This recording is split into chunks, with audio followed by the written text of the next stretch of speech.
ایام ازاں جب شروع ہوئے ہمارا تو آپ لوگوں نے جو چیز بحث میں آئی ہوگی آداب آزادانی کے حوالے سے وضو کر کے آئے اور خلوص دل سے آئے اور مجلس میں کھائیں پیئیں لگیں باتیں کریں، یہ ساری آداب ادائیگی ہیں.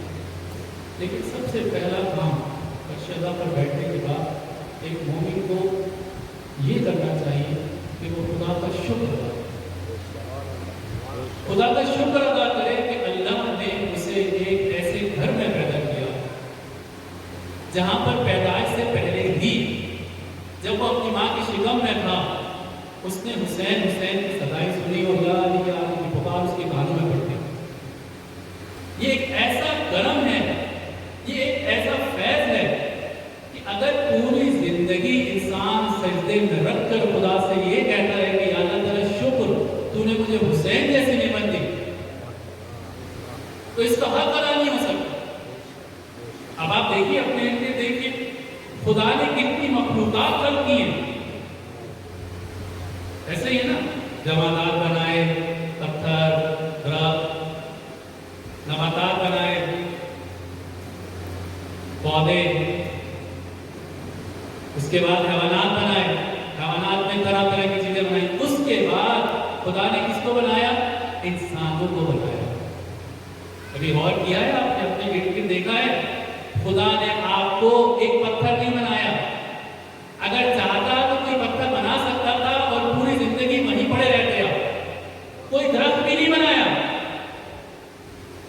کوئی جانور بھی بنا سکتا تھا، خدا نے نہیں بنایا. انسان بنایا، اشرف المخلوقات بنایا. لیکن اشرف المخلوقات کو بھی کہاں بھیجا؟ کبھی سوچا آپ لوگوں نے کہ خدا چاہتا تو وہاں بھیجتا جہاں پر یہ بحث ہو رہی ہوتی کہ نہیں شاید یزید جو ہے اس کا قصور نہیں ہوگا. اس سے بھی بڑھ کر ہو سکتا تھا. خدا چاہتا تو وہاں بھیج دیتا جہاں پر یزید کو رضی اللہ تعالیٰ کے بنا کرنے پر بحث ہو رہی ہوتی. خدا چاہتا تو آپ کو اللہ نہ کرے کسی ناسبی خاندان میں بھیج دیتا. لیکن اگر اپنے ارد گرد دیکھیے تو خدا نے آپ کو سب سے بہترین اور اشرف ترین گھر میں پیدا کیا اور آپ کو امام حسین کی محبت سے جوڑ دیا.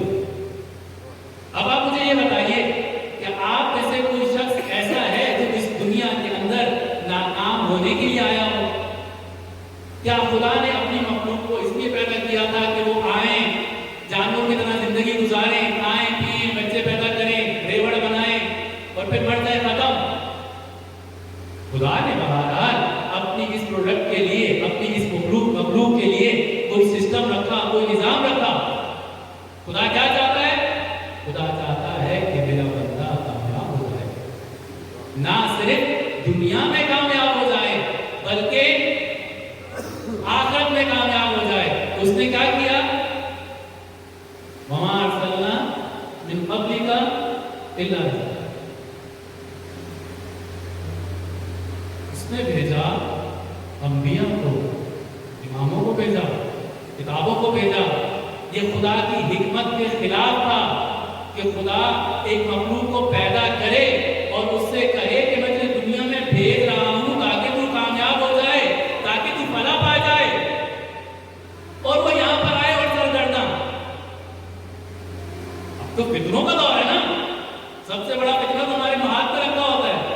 ایک ٹچ سے، ایک میسج سے، ایک چھوٹے سے شارٹ سے انسان کی زندگی برباد، پورے دن رات کی عبادتیں برباد۔ ایسے فتنوں کے دور میں اور پرآشوب دور میں اللہ تعالیٰ نے انسان کو پیدا کیا اور جاؤ کیا کریں؟ نہیں کامیاب ہونا، بھائی کچھ تو دو، کوئی رہنما تو دو، کوئی ہادی تو دو، کوئی کتاب تو دو۔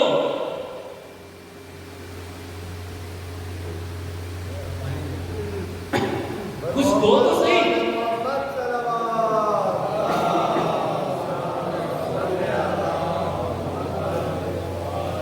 ایک چھوٹی سی مشین آپ لوگ لیتے ہیں، اس کے ساتھ بھی آپ کو ایک بکلیٹ ملتا ہے، ایک مینول ملتا ہے کہ اس کو ایسے چلاؤ گے تو اچھی کار کرنے کی دکھائے گی۔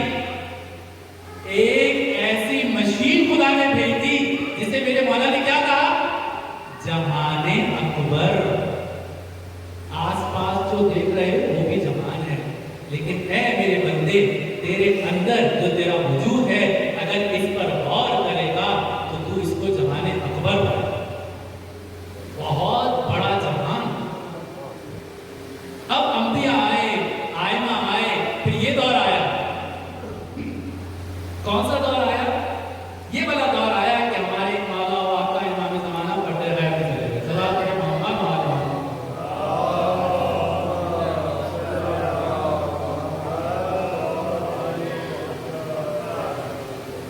اب کیا چیز ایسی ہو سکتی تھی جو اس بہتے ہوئے شخص کو، اس غافل انسان کو، اس بھٹکی ہوئی مخلوق کو راہ راست پر لگا کے رکھتا؟ کچھ تو ایسا ہونا چاہیے جس میں اتنی اٹریکشن ہو کہ انسان جیسے ہی سنے یہ کون مخلوق ہے؟ یہ وہ مخلوق ہے کہ نبی کے پیچھے نمازیں پڑھ رہی ہوتی ہے اور باہر کوئی سامان بیچنے والا آتا ہے تو نبی کو چھوڑ کر بھاگ جاتے ہیں۔ اتنی اس دنیا کے اندر جاذبیت ہے، تو کچھ ایسا ہونا چاہیے تھا کہ جب یہ اپنی ڈگر سے ہٹے، جب یہ اپنے رستے سے ہٹے تو کیا ہو؟ کوئی چیز، کوئی ٹیبلٹ، کوئی میڈیسن ایسی اس کو ملے جس سے اس کی روحانی بیماریوں کا علاج ہو سکے، کوئی ایسی درسگاہ اس کو ملے جہاں پر بیٹھے تو وہ سبق جو بھول گیا تھا اسے یاد آ جائے، کوئی ایسی جگہ ہو جہاں پر بیٹھے تو جتنے گناہ ہوں وہ سب معاف، نئے طریقے سے زندگی شروع کرو۔ لیکن اس کے ساتھ ساتھ اور کیا ہو؟ جاذبیت اتنی ہو، بلانا نہ پڑے، کارڈ نہ دینے پڑے، گاڑی نہ بھیجنی پڑے، گھر سے خود چل کر۔ خدا نے کس کا انتخاب کیا؟ خدا نے انتخاب کیا حسین کا اور مجلس حسین۔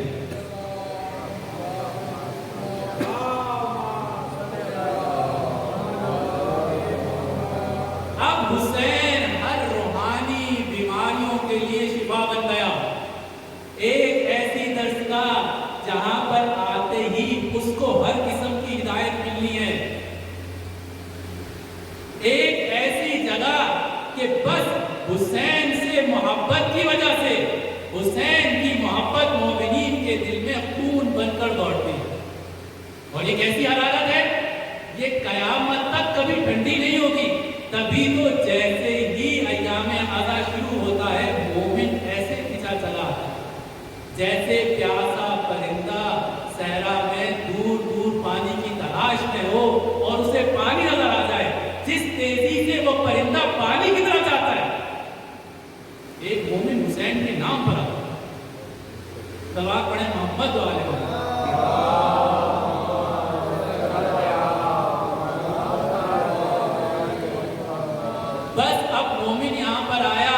اس نے اپنا ہاتھ حسین کے ہاتھ میں لیا اور حسین نے کہا جو تم بھول گئے تھے وہ یہ تھا کہ تمہیں خدا سے جڑنا تھا.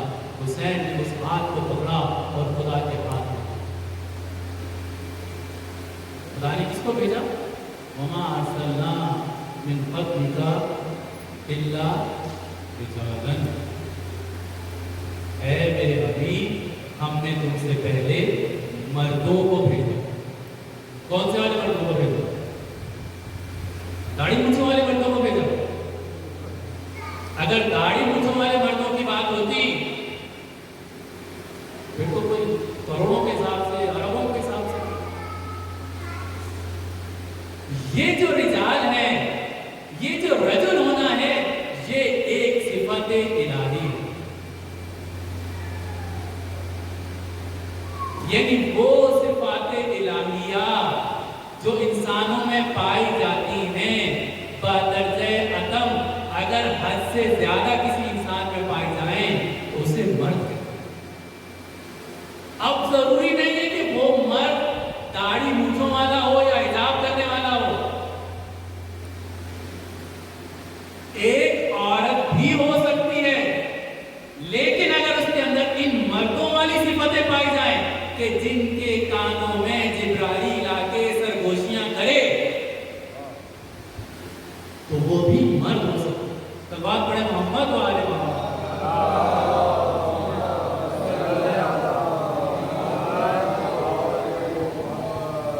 اب مرد کیا کرتا ہے؟ مرد یہ کرتا ہے کہ فروٹ والے کے پاس آتا ہے,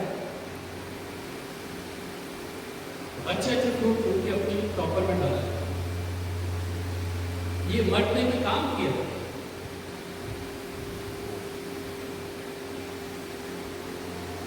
مرد کیا کرے گا؟ مرد جائے گا اور اس فروٹ والے سے کہے گا بھائی مثال دے نا کیا کرتا ہوں, کہے گا 10 دانے میں آپ سے ڈال دو, 2 دانے خراب میں ڈال دو.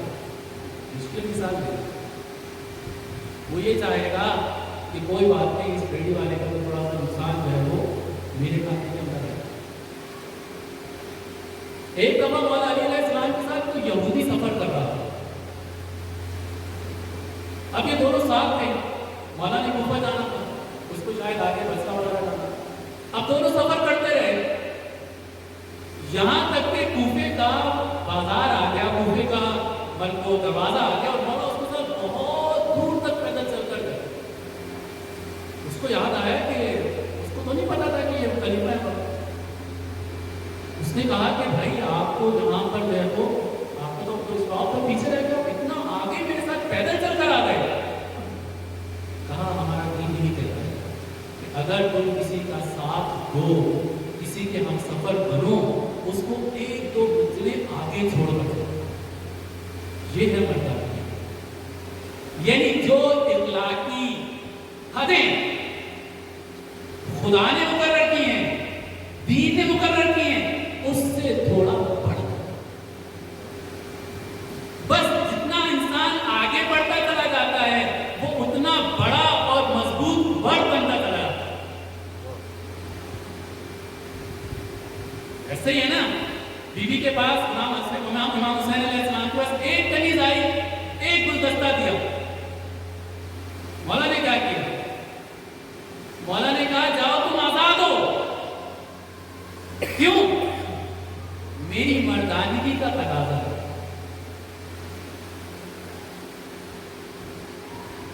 دو کپڑے, 2 جوڑے خریدتے ہیں مولا, ایک اچھا اور ایک تھوڑا سا ہلکا سستا, اور ایک مہنگا خریدتے ہیں. کمبر کون ہے؟ غلام ہے. ہمارے یہاں پر کیا ہوتا ہے, اگر عید بقرعید پر اپنے ورکرز کو یا نوکروں کو کپڑے بانٹے جاتے ہیں تو مارکیٹ میں یہ جا کے دیکھا جاتا ہے کہ سب سے سستا والا کون سا مل رہا ہے. مولانا جب جوڑے نہیں تو کیا کیا, اچھا والا کمبل کو دے. کمبر نے کیا کہا, مولا آپ آقا ہیں, یہ آقا کا کام بنتا ہے کہ وہ اچھا پہنے, میں غلام ہوں, میں تو کچھ بھی پہن لوں گا. علی نے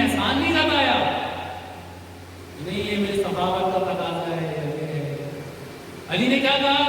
علی نے کہا قمر تم جوان ہو، یہ والا جوڑا تم پر سوٹ کرے گا، تم پر اچھا لگے گا، میں بوڑھا ہوں، میں کچھ بھی پہن لوں چلے گا، یہ ہے مرتبہ۔ تو اب اگر داڑھی مونچھوں والی بات ہوتی تو سب جو گھسیٹنے والے تھے، جن کے پاس اتنا سونا جمع ہو گیا تھا کہ ان کے بچے اس سونے سے، جیسے ہمارے بچے کنچے کھیلتے ہیں یا کھیلتے تھے، ویسے وہ سونے سے کنچے کھیلتے تھے۔ ایک مرتبہ ایک شخص، اب یاد نہیں آ رہا وہ کون سا صحابی تھا مولا کا، جب وہ گیا تو امیر شام نے کہا کہ جانتے ہو یہ جو تیتر ہے، تیتر جو میں کھا رہا ہوں، یہ کس تیل میں پکایا گیا ہے، کس آئل میں پکایا گیا ہے؟ وہ مولا کا صحابی، چوک میں روٹی کھانے والا، ننگے پاؤں گھومنے والا، اس نے کہا نہیں مجھے نہیں پتا۔ کہا یہ بادام کے تیل کے اندر روز ہوا ہوا۔ پھر طنز کیا اس نے، کہتا ہے تم لوگوں کو کیا پتا اور تمہارے مولا کو کیا پتا کہ جب تیل بادام کے تیل میں کوئی پرندہ اور وہ بھی تیتر ہو اور بھنا ہوا ہو تو اس کا کیا مزہ ہوتا ہے؟ اس نے کہا ہاں یہ تجھے ہی زیب دیتا ہے کیونکہ تم لوگوں نے آخرت کے بدلے دنیا کا سودا کیا ہے، اور میرا مولا وہ ہے جس کی اولاد زمانہ نے جنت کی سردار۔ بس مرد وہ نہیں ہوگا جو سب لوٹ کسوٹ کر اپنے پاس رکھے،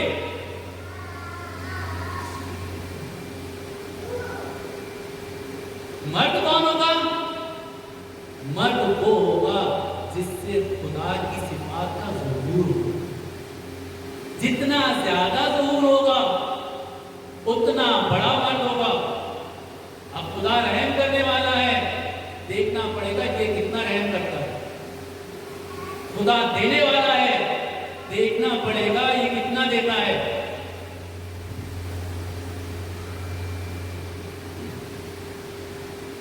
سلام پڑھے محمد والے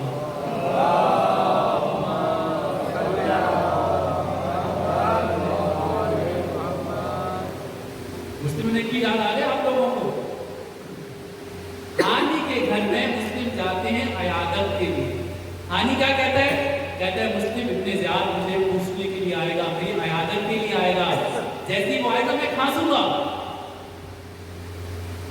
میں کھانسوں گا، تم آ جانا، اس کا کام تمام کر دینا۔ ابن زیاد آیا، ہانی کھانستے رہے، مسلم جہاں چھپے ہوئے تھے وہاں سے نہیں نکلے۔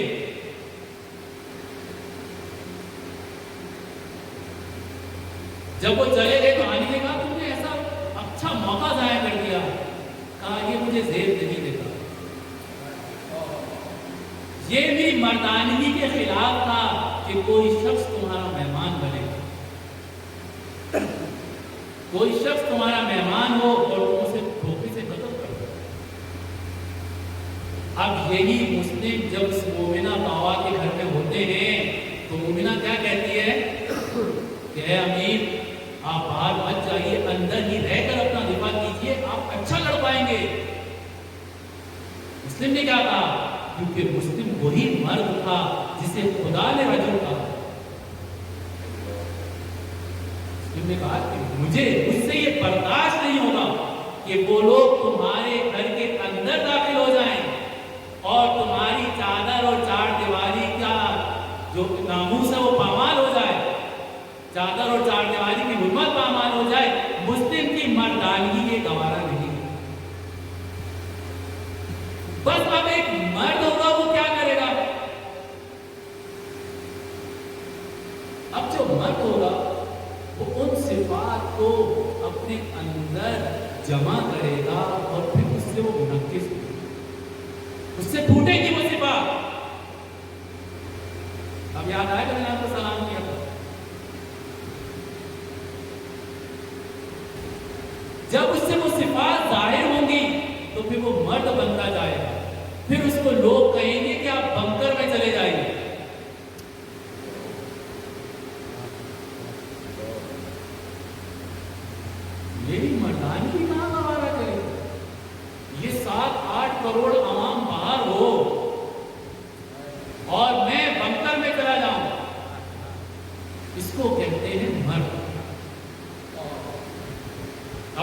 چلے گی جہاں سے ہم نے مجلس شروع کی تھی. اب کیا کرے گا مرد؟ مرد یہ کرے گا کہ اگر کوئی تم پر احسان کرے تو کیا کرے گا؟ اس کو ذلیل کرے گا. جس تھالی میں کھائے گا اسی میں چھید کرے گا. یہ مرد کرے گا. مرد یہ نہیں کرے گا. مرد یہ دیکھے گا کہ اگر ایک آدمی نے مجھ پر ایک دفعہ احسان کیا ہے تو وہ بدلے میں اس کا شکر گزار بنے گا اور احسان مند بنے گا. اب سب سے زیادہ احسان ہم پر کس نے کیا تھا؟ سب سے زیادہ کرم ہم پر کس نے کیا تھا؟ حسین نے. اور حسین کے رب نے، حسین کے مالک نے ہمیں حسین دے کر اب کیا ہوگا؟ اب یہ ہوگا کہ وہ کہے گا دیکھو میں نے تمہیں حسین جیسی نایاب کامیاب نعمت دے دی، تو اب تم کیا کرو گے؟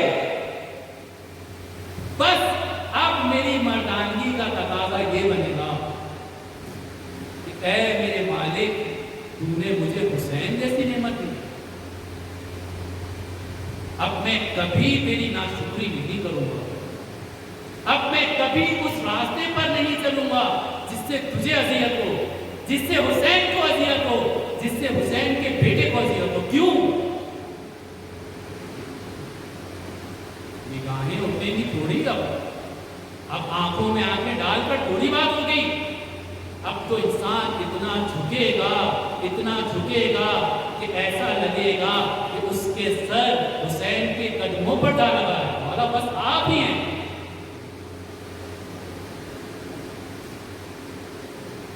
مسلم ابن جو راوی ہے مسلم میں حبیب یہ کہتا ہے کہ 10 محرم شام غریبہ کو میں نے دیکھا ایک عورت ہے جو ایک جلتے ہوئے خیمے کی جانب بڑھتی ہے، بہت تیزی سے جاتی ہے لیکن شوروں کی لپک اتنی زیادہ ہے کہ اندر نہیں جا پاتی. پھر جانے کی کوشش کرتی ہے، آگ اتنی بھڑک رہی ہے کہ وہ قریب نہیں جا پاتی، لیکن آخر کار اس نے اپنی ہمت کو جمع کیا، یا علی مدد کہا اور اندر گئی اور ایک بیمار کو اپنے کاندھے پر اٹھا کر باہر لے گئی. کون ہے یہ کائنات کے سب سے افضل مرد کی بیٹی ہے. تھی تو عورت لیکن اس زمین پر پائے جانے والا ہر مرد اور ہر عورت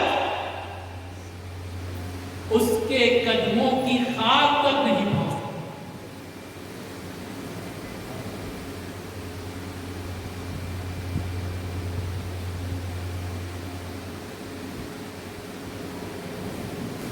بس اب مسائل کی جانب چلتے ہیں کیونکہ میری پہلی مجلس ہے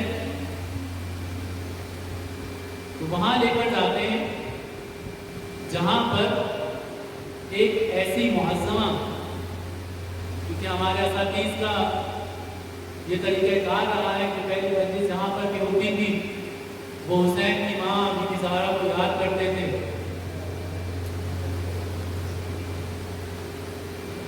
کون؟ فاطمہ. وہ فاطمہ جس پر حسین نے ساری زندگی ہجرت کی، اور وہ فاطمہ جو ساری زندگی حسین پر گریا کرتے ہیں.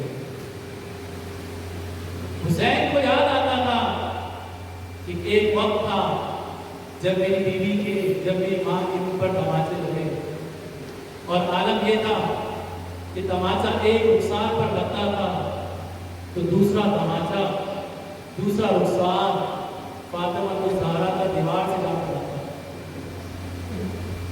میرے مولا امام حسن علیہ السلام نے فرمایا کہ جب میری ماں کے تماچا لگا، ایک گلی سے میری ماں گزر رہی تھی، آگے سے ایک شخص نے روک لیا اور کہا کہ بنت محمد لاؤ مجھے تحریر دے دو.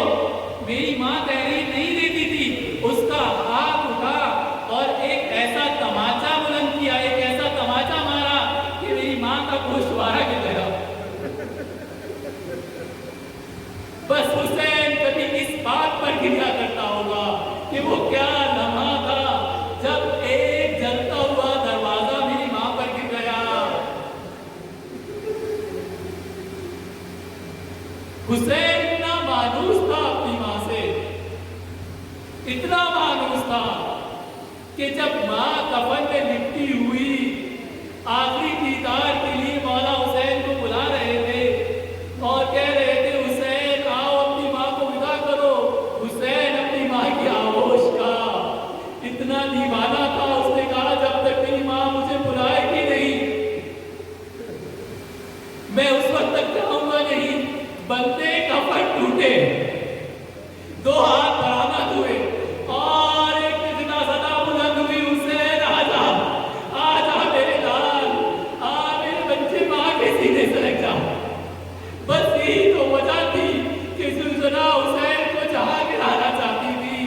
حسین کہتے تھے لا واللہ مجھے یہاں نہیں گرنا. زلزلہ کہتا تھا مولا یہاں گرا دوں. حسین کہتے تھے نہیں یہاں پر بھی نہیں گرنا. کسی عالم نے کہا تھا شاید ایسا ہوگا کہ نبی ہاتھ بڑھاتے ہوں گے حسین آؤ میں تمہیں زلزلہ سے اتاروں. علی ہاتھ بڑھاتے ہوں گے حسین آؤ گھوڑے سے اتاروں. حسن ہاتھ بڑھاتے ہوں گے لیکن ایک مقام آیا جہاں پر زلزلہ نے کہا کہ مولا یہاں پر اتریے. حسین وہاں سے اتری. شاید وہاں پر حسین کی ماں فاطمہ موجود تھی اور کہہ رہی تھی آجا حسین میری آغوش میں آجا. بس ایک وقت وہ آیا جب حسین نے مدینے سے رخصت چاہی اور نانا کی مزار پر گئے, وہی بھیا حسن کے مزار پر گئے, لیکن جب اپنی ماں کے مزار پر گئے تو ایسے گئے جیسے ایک چھوٹا بچہ اپنی ماں کے پاس آتا ہے اور جا کر اپنے آپ کو حسین نے ماں کی قبر پر گرا دیا. اماریوں کا بندوبست کیا گیا, ایک ایک بیوی کو سوار کیا گیا, زینب کو سوار کیا گیا, ام کلثوم کو سوار کیا گیا. لیکن آج منظر کچھ اور ہے. آج منظر کچھ اس طرح سے ہے کہ کوئی بیوی بغیر اپنے کسی جوان کے گھوڑے پر اونٹ پر سوار نہیں ہوتی. آج ماؤں کے بچے زندہ ہیں اپنی ماؤں کو سوار کرانے کے لیے. ایک چھوٹی بچی کو حسین گود میں اٹھا کر سوار کراتے. کیوں؟ کیونکہ بچی کا باپ زندہ ہے. آج کوئی تماچے مارنے والا نہیں ہے.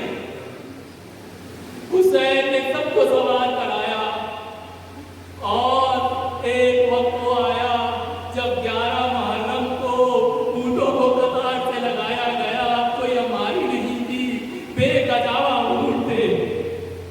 نہ حسین بچا, نہ قاسم بچے, نہ اکبر بچے, نہ عباس, نہ انو محمد, کوئی نہ رہا. کون سوار کرواتا اپنی ماؤں کو؟ بس حسین کی بہن زینب. آج حسین بھی ہے, آج عباس بھی ہے. بی بی کے ایک ایک خاتون کو, ایک ایک معصمہ کو خود شانوں سے پکڑ کر سوار کروایا. اور جب اپنی باری آئی اونٹ پر سوار ہونے کی تو ایک دفعہ مقتل کا رخ کیا اور پکارنا شروع کیا قاسم کہاں ہو, آؤ اپنی پھوپھی کا شانہ پکڑو.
ابا